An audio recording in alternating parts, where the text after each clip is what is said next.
une dernière question et c'est fini. Bien, il y en aurait d'autres, là. J'ai une autre très bonne question qui revient souvent, qui a été posée par notre sœur Chantal. Es-tu stressée, Chantal? T'en souviens-tu au moins? Elle en a posé plus qu'une, mais je n'ai pas le temps d'y répondre ce matin, mais je vais essayer de couvrir celle-là assez rapidement, si je peux la retrouver. Donc, c'était une question concernant le baptême d'eau. Donc là, encore une fois, les gens en ligne, je ne suis pas fâché contre vous, puis tombez pas dans la panique avec ce que je vais vous dire. Les gens qui sont ici, tombez pas dans la panique non plus. Je vais juste vous lire la parole et soyez dosés dans la façon dont vous allez recevoir ce que je vous dis. Donc, Chantal a posé une question sur le baptême d'eau concernant comment est-ce qu'on baptise ou en quel nom est-ce qu'on baptise. Je le résume-tu bien? Donc, quand on baptise les gens dans l'eau, bon, vous allez avoir un passage, par exemple, dans Matthieu 28, 19, qui nous dit « Allez, faites de toutes les nations des disciples en les baptisant au nom du Père, du Fils et du Saint-Esprit, et enseignez-leur à honorer tout ce que je vous ai prescrit, et voici, je suis avec vous tous les jours jusqu'à la fin du monde. » Donc ça, c'est un passage. Et vous avez la même grande commission qui nous est donnée dans Marc 16, qui dit « Allez, prêchez la bonne nouvelle à toute la création, celui qui croira et qui sera baptisé sera sauvé. » Maintenant, là, il y a beaucoup de problématiques aujourd'hui sur en quel nom est-ce qu'on baptise. Donc, tu as des gens qui vont baptiser au nom du Père, du Fils, du Saint-Esprit, comme c'est écrit textuellement dans Matthieu 28, et tu as des gens comme moi qui vont baptiser au nom de Jésus. OK? Donc, maintenant, on va juste regarder qu'est-ce que la parole nous dit et qu'est-ce que la parole nous démontre. Maintenant, si vous n'avez pas été baptisé au nom de Jésus, puis vous avez été baptisé au nom du Père, du Fils, du Saint-Esprit ou quelque chose comme ça, je ne suis pas en train de vous dire que vous allez brûler en enfer. Je ne suis pas en train de vous dire que votre baptême n'était pas nécessairement valable. Je suis en train de vous dire, on va faire comme la Bible dit, le passé est derrière, mais on ne continuera pas dans le champ si la Bible nous enseigne d'autres choses. Je suis en train de vous dire, si dans votre conscience vous êtes dérangé par ce que je vous dis ce matin, venez pas me voir, allez devant Dieu, puis dites-y, est-ce que mon cœur était véritablement en connaissance de cause du baptême que j'ai eu? Est-ce que je veux être baptisé au nom de Jésus ou est-ce que je suis bien avec comment j'ai été baptisé? Ça finit là. On ne met pas de condamnation sur personne. Si vous avez compris quand vous avez été baptisé, que vous avez été baptisé dans la mort et la résurrection de Jésus, puis que c'est en lui que vous avez été baptisé, vous êtes peut-être très bien dans la façon dont vous avez été baptisé. S'il y a un bémol dans votre conscience, puis vous traînez ça d'année en année, réglez votre conscience, puis soyez baptisé au nom de Jésus. D'accord? Maintenant, la Bible nous enseigne, c'est Jésus qui a instauré le baptême, ce n'est pas notre idée, puis l'instaurer pour des gens qui n'étaient pas des bébés. Donc, quand on est baptisé, Jésus a dit « Celui qui croira et qui sera baptisé sera sauvé ». Donc, un bébé ne peut pas croire, un bébé ne peut pas être baptisé parce que baptisé veut dire immersion totale, on ne fait pas ça avec un bébé. On est baptisé pour la rémission de nos péchés. Un bébé n'a pas encore péché et un bébé n'est pas conscient de la décision qu'il prend. On est baptisé suite à une repentance, un bébé ne peut pas se repentir. Donc, les seules personnes qui appellent un baptême de bébé baptême, c'est la religion pour les gens qui vous chargent pour, mais il n'y a aucun baptême là. Au mieux, c'est un arrosage ou une bassinette aux yeux de Dieu, mais il n'y a rien de baptême qui s'est passé là.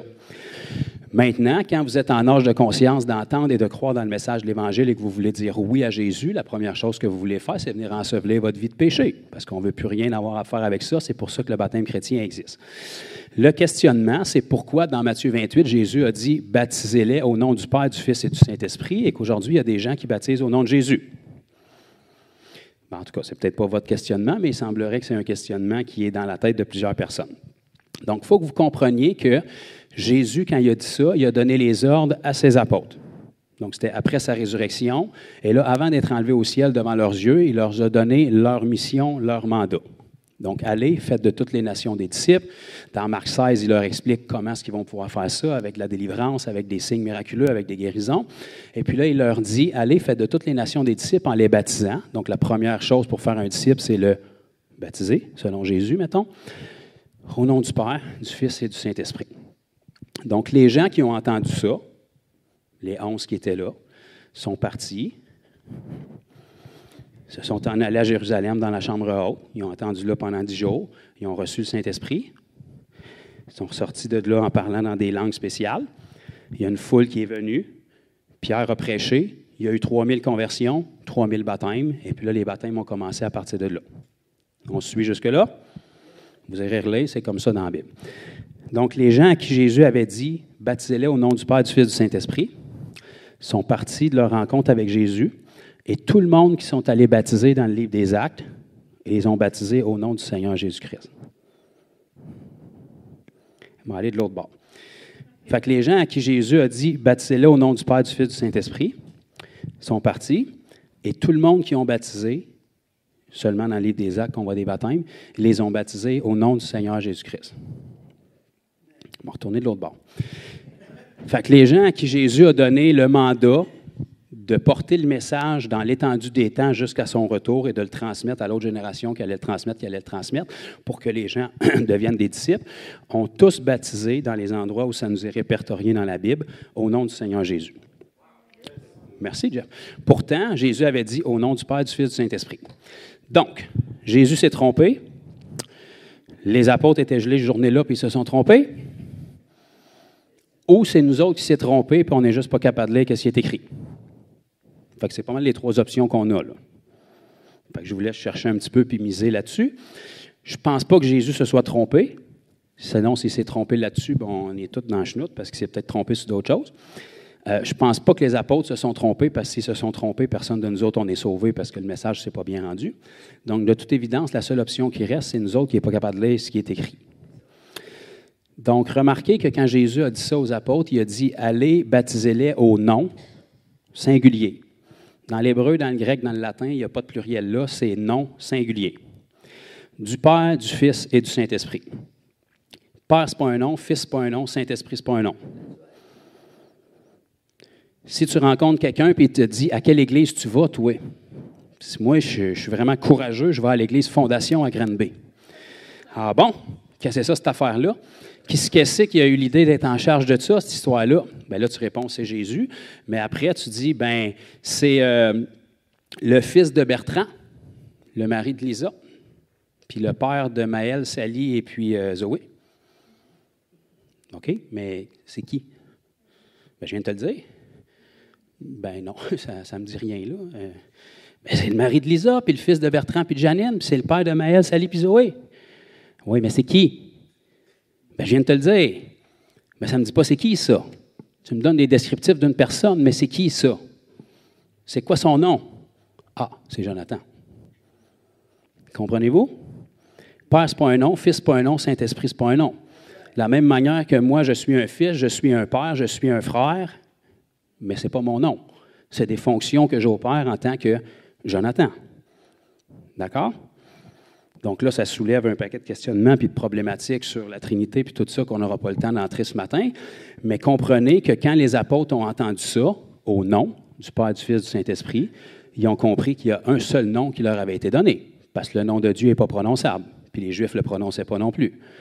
Fait qu'ils se sont dit, le seul nom qui nous a été donné, c'est ça. Fait qu'on est allé baptiser au nom du Seigneur Jésus-Christ. C'est pour ça qu'à tous les endroits où vous voyez des baptêmes qui sont détaillés, ils ont toujours baptisé au nom du Seigneur Jésus-Christ. Donc, soit que les baptêmes que les apôtres ont faits ne sont pas valables, puis qu'il n'y a personne dans nos Bibles qui sont sauvés, ou soit qu'ils sont, puis c'est nous qui n'avons pas bien compris. Donc, si on veut comprendre ce que Jésus a dit, il faut regarder de la manière dont ça a été appliqué. De la manière dont ils l'ont appliqué nous démontre qu'est-ce qu'eux ont compris. Donc, on va juste regarder quelques versets pour être sûr que le seul nom qui nous a été donné, c'est Jésus. J'en ai cité un tantôt dans Actes 4:12. Ça nous dit, il n'y a de salut en aucun autre, car il n'a sous le ciel aucun autre nom qui a été donné aux hommes par lequel nous devions être sauvés. Et ce nom-là, c'est Jésus. Fait qu'il n'y a aucun autre nom qui a été donné par lequel on doit être sauvé. Donc, autant que je cherche, il n'y en a aucun autre qui a été donné par lequel on doit être baptisé non plus. La Bible nous dit dans 1 Timothée, on va aller voir s'il est encore dans ma Bible.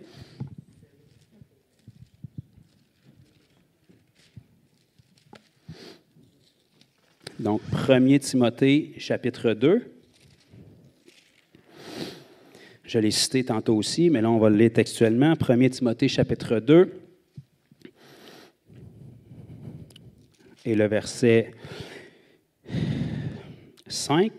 « Car il y a un seul Dieu, et aussi un seul médiateur entre Dieu et les hommes, Jésus-Christ, homme. » Donc, il y a un seul nom, il y a un seul médiateur, Jésus-Christ, homme. Ensuite de ça, Philippiens.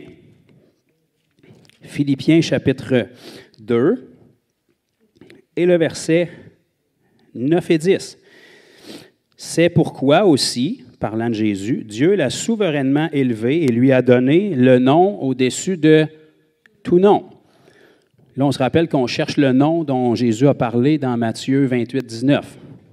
On est en recherche d'un nom important, puis là, la Bible nous dit ici qu'il lui a donné le nom au-dessus de tout nom. Afin qu'au nom de Jésus, tout genou fléchisse dans les cieux, sur la terre et sous la terre, et que toute langue confesse que Jésus-Christ est Seigneur, à la gloire de Dieu le Père. Donc, il y a un seul nom qui nous a été donné, il y a un seul médiateur, et il y a un seul nom qui a été élevé au-dessus de tous les noms. Encore une fois, tout ce qu'on a, c'est Jésus-Christ. Dans Romains chapitre 6,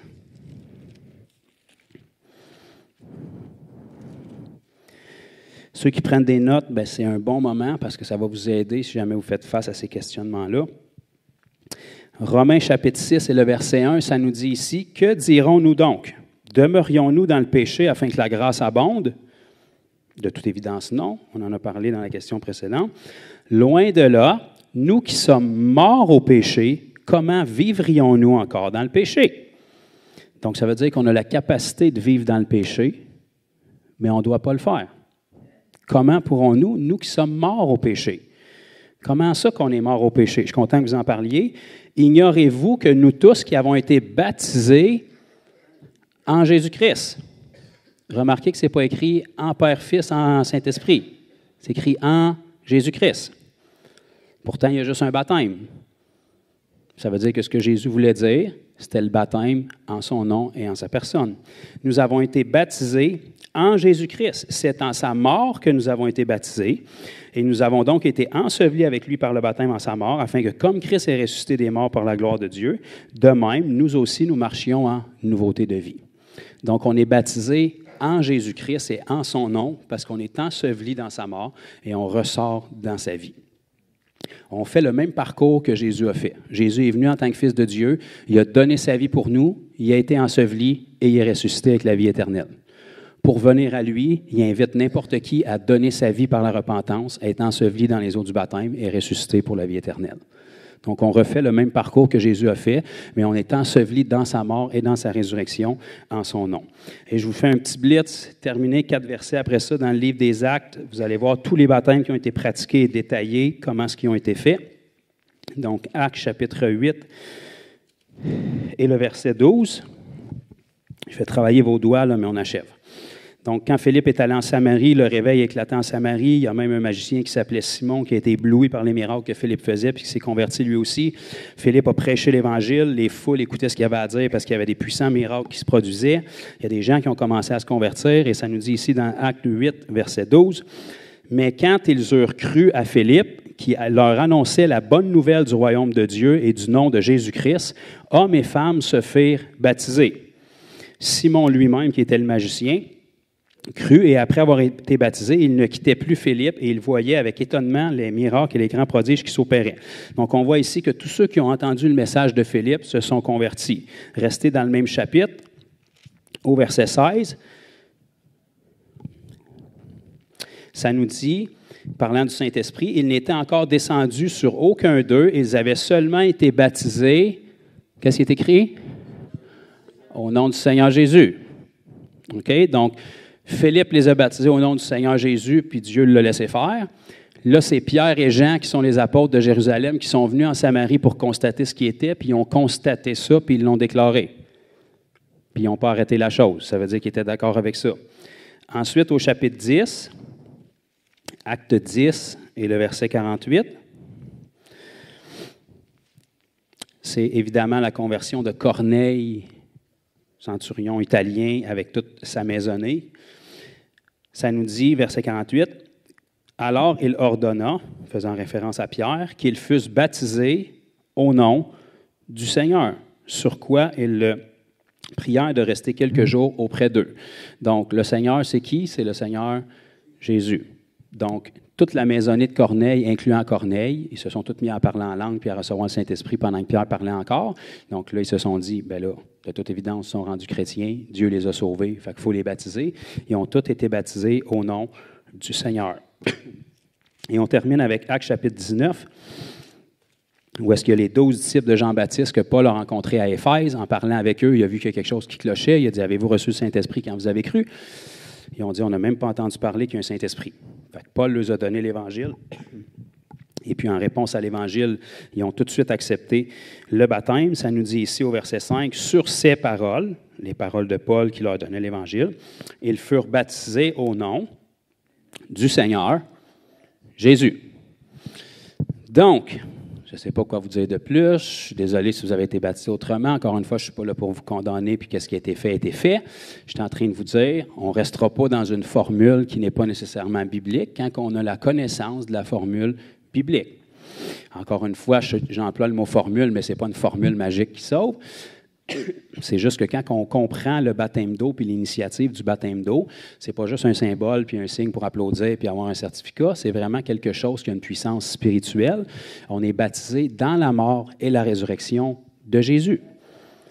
Parce que Dieu n'avait pas de corps. Il a fallu qu'il se fasse un corps pour s'offrir en sacrifice, être enseveli puis ressuscité. Donc, le corps de Dieu qui s'est pris, c'est Jésus qu'on a appelé le Fils.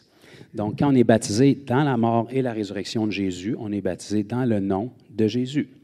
C'est ça que Jésus a voulu dire quand il a dit « Allez, baptisez-les au nom singulier du Père, du Fils et du Saint-Esprit. » Et on pourrait détailler un petit peu plus que, de toute évidence, s'il a dit « au nom », du Père, du Fils et du Saint-Esprit, puis le nom qui a été utilisé, c'est le nom de Jésus. Ça veut dire que ce nom-là peut être utilisé pour Père, Fils et Saint-Esprit. Fait que je sais que c'est scandaleux, là, mais vous irez lire peut-être un prophète qui s'appelle Isaïe, dans l'Ancien Testament, qui a prophétisé sur la venue du Messie, et puis qui a dit « Il sera appelé admirable, conseiller, prince de paix, Dieu puissant ». Là, il parle du Fils, là. Père éternel. Je suis désolé, ce n'est pas moi qui l'ai écrit.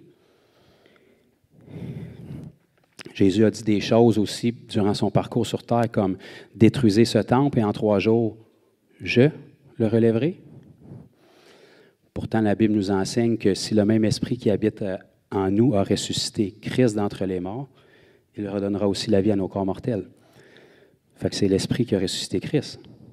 Pourtant, Jésus a dit « Je le relèverai ». Ça veut dire que Jésus, c'est l'Esprit. Ouch!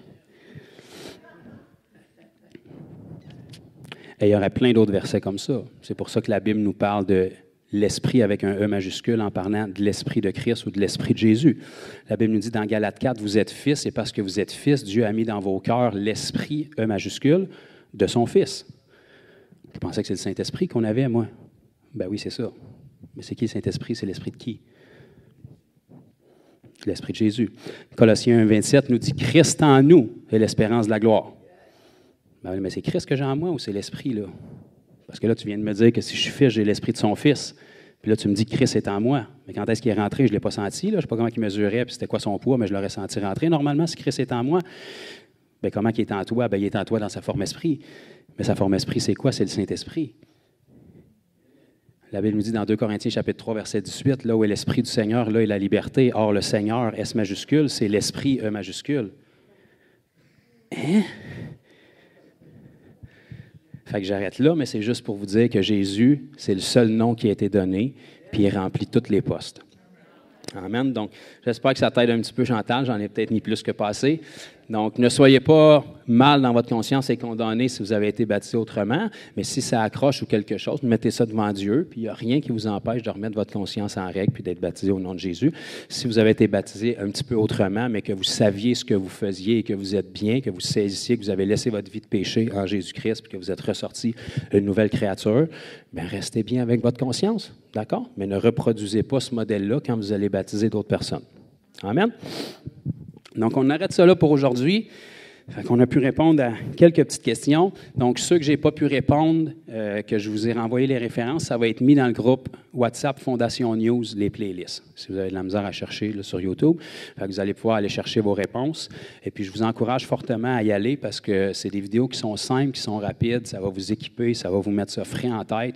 Puis, c'est sûr que si vous parlez de Jésus au Québec, vous allez rencontrer ces questionnements-là parce que c'est tout le temps les 5-6 mêmes qui reviennent. À pareil titre que quand vous parlez de guérison, c'est tout le temps les mêmes 3-4 excuses bibliques qui reviennent. Fait qu'une fois que vous les savez, vous êtes capable de fermer la bouche du diable et de glorifier Jésus. Amen? Donc, on est un petit peu plus serré dans le temps ce matin parce qu'on a un engagement. On arrête ça là. J'espère que ça vous a aidé un petit peu. Fait que j'ai peut-être dit 2 heures de dialogue dans 1 heure parce que j'essayais de parler vite, mais vous réécouterez l'enregistrement au pire. Et puis, j'espère que ceux qui avaient posé les questions, si vous êtes ici et que je n'ai pas votre nom, que ça vous a aidé, que ça vous a orienté et que ça va vous équiper pour avoir plus d'assurance quand vous partagez l'Évangile aux gens. Amen. Donc, prions. Et puis, après ça, vous allez être libre d'aller servir le Seigneur. Puis, si vous avez besoin de prière, vous pourrez avancer. On va se mettre avec l'équipe parce qu'on est quand même serré dans le temps aujourd'hui à cause d'un engagement, mais on veut quand même prendre le temps de prier pour vous. On n'oublie pas que samedi prochain, évangélisation après l'Église. Donc, si vous avez peur d'évangéliser, venez au moins pour le pique-nique. On va vous avoir là, puis on va vous traîner après. Donc, évangélisation après l'Église, pique-nique fraternel. S'il ne fait pas beau, on va remettre au samedi d'après, le 24. C'est bon pour tout le monde? Seigneur Dieu, on te remercie pour ta parole qui est la vérité, qui est ferme, qui est inchangeable. On te remercie parce que c'est un appui sur lequel on peut vraiment faire confiance, Seigneur. Merci pour les réponses que tu nous donnes. Merci pour ton esprit que tu nous donnes, qui est là pour nous révéler et nous guider dans toute la vérité, Seigneur. Seigneur, on veut te remercier pour l'assurance que tu nous donnes, d'avoir une parole qui est immuable. Merci pour ton esprit qui vient nous convaincre, qui vient nous établir fermement. Et fais de nous, Seigneur Dieu, les réponses que ce monde a besoin. Qu'on soit près de ton cœur, qu'on connaisse ton cœur, qu'on connaisse ta volonté, qu'on soit capable de répondre, comme la Bible dit, défendre notre foi en toute douceur quand les gens s'opposent ou les gens ont des questions, qu'on soit capable de détruire tous les mensonges pour glorifier ton nom, pour élever la vérité, Seigneur, dans cette nation qui te connaît très peu. Utilise-nous, chacun de nous. Donne-nous ce désir, Père, de te connaître davantage, pas pour avoir une connaissance intellectuelle, mais pour connaître ton cœur, connaître ta nature, connaître ta volonté, Seigneur. Pour que quand on parle de toi aux gens, les gens sachent qu'on parle d'un Dieu qu'on a rencontré et avec qui on vit depuis. Un Dieu avec qui on est intime. Un Dieu duquel on entend la voix. Un Dieu duquel on prend la correction. Un Dieu qui guide nos pas. Seigneur, continue de nous donner cette audace d'être capable de parler de toi et ce désir de nous approcher de toi. Seigneur, que toute parole qui sort de notre bouche soit simplement le débordement des temps qu'on passe avec toi. Que notre bouche parle par l'abondance de notre cœur. Préserve-nous de toute fausse croyance, de toute fausse doctrine. Garde-nous dans la vérité, surtout dans cette saison, dans cette génération, Seigneur, où l'esprit de l'Antéchrist fait rage de plus en plus. Donne-nous un bon discernement, Seigneur. Garde nos cœurs en bride. Et Seigneur Dieu, fais de nous les sentinelles et les lumières dans ce monde que tu nous appelles à être. Je prie pour ta protection sur chacun de mes frères et sœurs. Je prie pour que tout ce qui a été apporté ce matin soit protégé aussi dans leur cœur, Seigneur. Que ça puisse prendre racine, que tu puisses amener les révélations nécessaires s'il y a encore des incertitudes. Et Seigneur, on te remercie de nous avoir sauvés. C'est un privilège pour nous. Et aide-nous à te connaître toujours davantage. Au nom de Jésus. Amen.